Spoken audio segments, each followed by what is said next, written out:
I do want to ask you about video games really quick as a small tangent, because you said this really interesting idea of Blizzard being centralized control.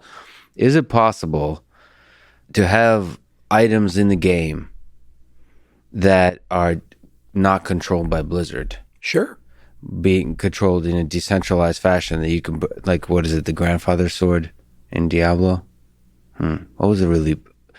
Somebody was criticizing me. I was saying all these kinds of nice things about Diablo 3, and they said Diablo 2 Resurrected is coming out. They need to check it out. There's a lot of camps come on. and We wars. On both the know internet. that Diablo 2 is far better than Diablo That's 3. what they're saying. This Yeah. is the war that they're having. Okay, so we'll play it. It's coming out soon. I'll play it. Fine. But nevertheless, those items are owned by Blizzard. Is it possible to create video games where items are owned by the people, like outside of Blizzard? And do you think in like a half century from now, we will all live in those games and we'll forget the physical space even exists? Well, yeah, that's definitely possible. I look at CryptoKitties. That's a great example of that. Can you explain what CryptoKitties is? Well, it's basically just a video game that kind of lives on a blockchain, and the creatures within the game can breed with each other and create new CryptoKitties, and you can own them. So it's like some sort of dystopian Tamagotchi with lots of money behind it. but anyway, the thing is, those assets actually have a blockchain-based representation. And so whether the infrastructure that hoists up that game off-chain goes on or off, because that ledger exists outside of the game, any person can come in, replicate it, restore it, and turn it back on.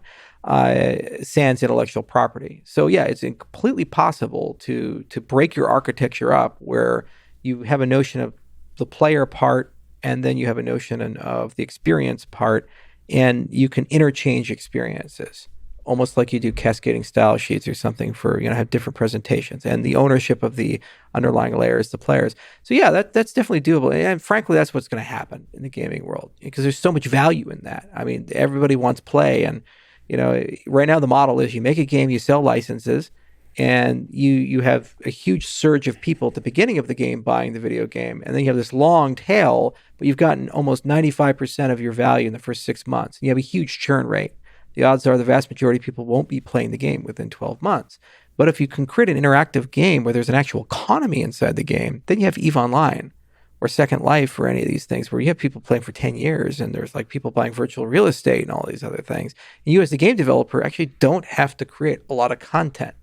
So your long tail gets a lot fatter, and it generates a lot more revenue, and your cost of operating a system is fairly fixed or diminishing. So the economics align for doing exactly what you're talking about, and I think it'll get done. Well, I just saw recently sort of this calculation that people played WoW and Fortnite for 140 billion hours. Yeah. So, and that's without the economic incentives there. So do you think it's possible that like most of our economy in the future will be people playing video games essentially? Like, okay, so one vision of the future, especially with AI and automation, that people like we get wealthier and wealthier. There's this kind of rising GDP for the entire world, and then people are losing their jobs, but they're still are well off enough to be able to have a high quality of life. So we're all looking for meaning, and the meaning we'll find is by playing video games. And now there's this extra levels, like you can be a Bill Gates within a video game world, in the digital world, as opposed to the physical world. Is that, do you think that's the future? You just want to have the Westworld. If you can't tell the difference, doesn't matter. Line uttered to you. Did you ever interview Yuval Harari? Was he? Not yet. Eventually. Well, yeah, I guess Homo Deus. That's kind of like the roadmap there, right? This hedonistic dystopia where everybody just lives wired into some simulation. And there's some movies about that, Ready Player One, and the other one was Surrogate, and so forth. So yeah, Hollywood has certainly visualized what this could be, but I'm not so pessimistic in that respect. I do believe that the video game world is evolving at an amazing pace. If you look at where Unreal is just incredible, the latest Unreal Engine. And within 1 or 2 more ticks of that clock, the iterations, so 5 to 10 years, the photorealism will be so good that it'll be hard to distinguish between real life and video games. And, the hardware is almost there. So the question is then, when you have photorealistic experiences where you've successfully traversed the uncanny valley to a point where it's good enough, then will virtual reality be more desirable than actual reality? And for the vast majority of people, the answer is probably yes, because actual reality is tough. It's hard, you know. But then your knowledge of that you live in a virtual world actually becomes a problem for you. So there's going to be this kind of sad, dark industry where people try to create amnesia, where they're not aware that they're inside the virtual world. And so that's an interesting. Why is it sad? I mean, it's almost like because you know it's not real. But if you could forget that it's not real, then you believe what you're experiencing is real. yeah, but yeah, so what? You forget all the ugly parts of life, which is the physical, the meat space, and then you just get to enjoy video games. But it's always lurking in the back of your mind that you're in the Matrix. Well, you have to not be in the Matrix. That's why the bald dude in the Matrix was like, I want to be rich and have a beautiful wife and eat a steak every day. You know, he didn't want to know he was in the Matrix. So you would take the red pill, not the blue pill? Well, no hang on. It depends on how good the virtual world is, Lex. Well, that's what I'm trying to tell you is, I mean, isn't that what most of the beautiful experiences about human life are, is forgetting for a moment, for a time, like the mess of it? Yeah. I mean, that's what love is you forget, like all of a sudden everything is beautiful. But like the reality is you're going to lose that person and most likely love will fade. And no matter what, even if it doesn't, you're both going to be dead soon. Jesus Christ. So I'm taking the blue pill on that one. You went full Ernest Becker on me, man.